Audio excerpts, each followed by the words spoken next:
It's funny coming out. Families of Uvalde school shooting victims react to the Department of Justice report.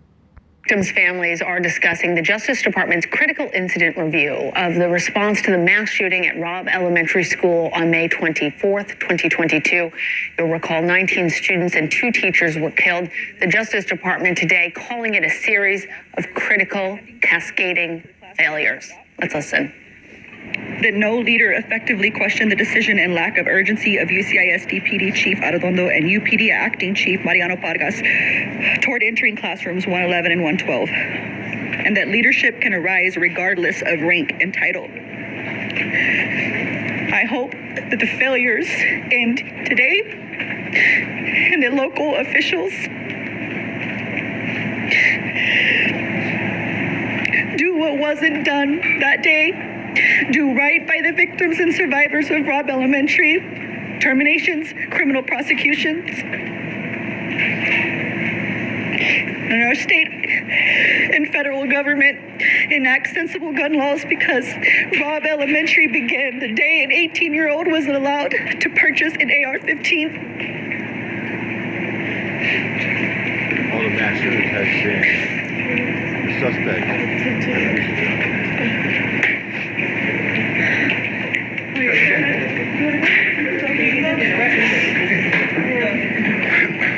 Most importantly, from what we've seen with this report, and You think that's fucking crocodile tears? You think that's fucking fake and staged, your fellow mom? You might need a reality check and look in the mirror. I commend the DOJ on doing this. Is that although there isn't every name of the officers that were there so that we can hold them accountable, because we have to do our own digging most of the time, there are names that are named. And it is time, because our community is so divided because of this, because they don't want to believe that the people that they grew up with failed our children and they stand against us. I'm hoping that they read this and they see Johnny Phil's name or Mark. Then you had stupid fucks like Mr. Brandon Tatum said, "Oh, you guys are dumb, you're a coward. Those Uvalde police officers are here." Really? How the fuck were those Uvalde police officers heroes when they have the thumb up so up their fucking ass? I mean, half of them had their head shoved so up their ass. They were losing brain cells, doing nothing, and they're called heroes. Pargas, who is a county commissioner right now, or Constable Zamora, who is running for re-election. There are names in there, and the community needs to see this, and y'all need, because the DOJ stamp is on there, maybe y'all will start taking us seriously now, instead of telling us to move on, telling us to sweep it under the rug, and not doing a damn thing about it. We need our community. It's hard enough waking up every day and continuing and to walk out on these streets and walk to an HEB or drive to an HEB and see a cop that you know was standing there while our babies were murdered and bleeding out. It's hard enough that this community doesn't care, and I hope that this makes sure. I also hope that this lights a fire up under the district attorney's ass, because we know that she has not done a damn thing, and we refuse to accept that. Do your job. Do they? Fuck no. Before we take questions? No, I think you're just already. Yeah. Okay. Let's try to go one at a time and just introduce yourselves so they know who they're talking to. Where do we want to start? Shimon, go ahead. Yeah. So just let them know who you are, Shimon. Shimon Progovest, CNN. Just, do you guys feel that the report went far enough in naming people and holding people accountability? Because as we know, the DPS had the largest number of law enforcement officials outside of the CBP. There's a lot of video and a lot of information about their actions that day, but it doesn't seem that this report really touches on their actions, and it seems to focus mostly on the local officers and the Dondo issues. Are you concerned about that? Just maybe some reaction to that. Let's see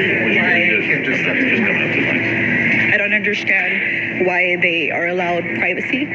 My child, their children, they are named in this report because they are dead. Everybody should have been named. Do you feel, Kim, if I could follow up, that somehow maybe DPS is off the hook on this, but when you look at this report,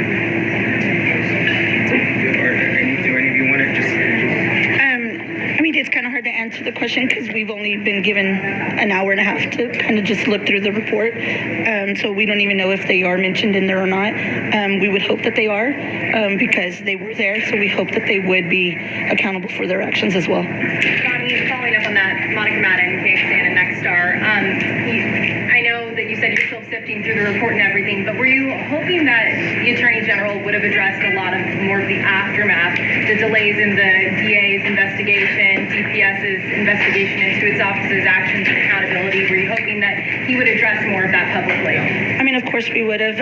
We're grateful that we got what we have right now because it's probably the most updated information that any of us have gotten since May 24th. So we're very appreciative of what he's done right now. But yeah, we would have liked to have more information about it. With Jim Ryan with ABC Radio, did you learn anything new from what you've seen in this report? Is there anything that you didn't know before? We knew as families, just kind of talking amongst each other, we knew the failures that had happened. We just kind of, it makes more clarity now because it's written and now it's set in stone and what we thought is true.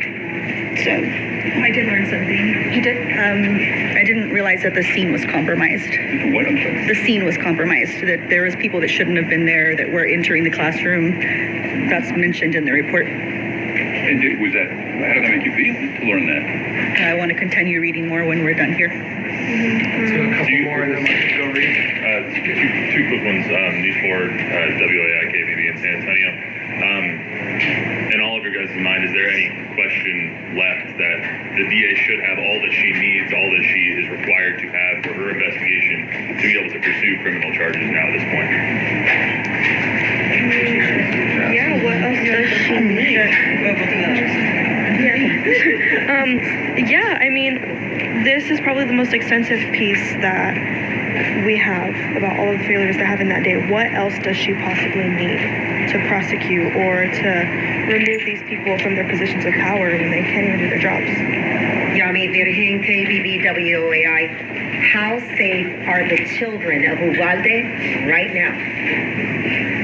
I think the point of this is that none of us are safe. That's what, Josh just mentioned. None of us are safe because these weapons are on the streets. Let's go right back here, right? Sorry. Hi, Hannah Anderson, News Board on San Antonio. I've talked to so many of you over the past year. A lot of you recently have expressed concerns about the 2-year mark, meaning that the statute of limitations for misdemeanors will expire. Are you hoping that this will potentially fast-track the upcoming DA investigation, the ongoing DA investigation? Well, the DA, even the DA can't We get have been listening to victims' families speaking about the Justice Department's release of the critical incident review of the law enforcement response to the 2022 elementary school shooting in Uvalde, Texas. Their children among the 19 dead, 2 teachers also killed there. Oh, wait, but there's more. Here's a little bonus shot for you. Failure. That finding released today by the U.S. Justice Department on the police response to the gun massacre at Robb Elementary School in Uvalde, Texas. The U.S. Justice Department saying a lack of urgency led to a horrible loss of life on that May 24th, 2022. 19 children and 2 teachers. Digging deeper into what went wrong, here's Eyewitness News reporter Josh Einiger. Shots fired! Get inside! For decades, it's been the role of law enforcement to run toward an active shooter to save lives, even at the expense of their own. Am I bleeding? Am I bleeding? Am I bleeding? But the Justice Department today laid bare the failure at Uvalde Middle School. 77 minutes when heavily armed professionals stood around while 21 people were slaughtered. To think of a child shot and left in a classroom, a small classroom, with the shooter who's still shooting for more than an hour when law enforcement could have come in and rescued and conducted a rescue. It's just not a pain that's ever going to go away. In a withering 600-page report, the DOJ laid out failure after failure of arriving law enforcement as an 18-year-old shooter massacred 2 fourth-grade classrooms, even as 10-year-old Chloe Torres was very clearly begging for help from a 911 dispatcher. I'm in the classroom to 112 on 230. There's a lot of dead bodies. Please. She did die. Makes me angry that this event had to happen in the first place. The shooter could come in with a military-grade weapon and kill students and teachers. And it angers me that the tactics used were the opposite of the tactics that were appropriate in an active shooter situation. After 3 attempts to breach the classrooms, officials changed tactics from an active shooter to a barricaded subject approach. They pleaded with the gunman, who fired 45 shots after police arrived, and spent precious time looking for a key to the classroom, even though the report found the door probably wasn't even locked. They could have fucking kicked the door down or ram it down. Today, Wait for a key. And the local officials bull crap. do what wasn't done that day. Failures now documented in black and white, though nothing will erase the pain.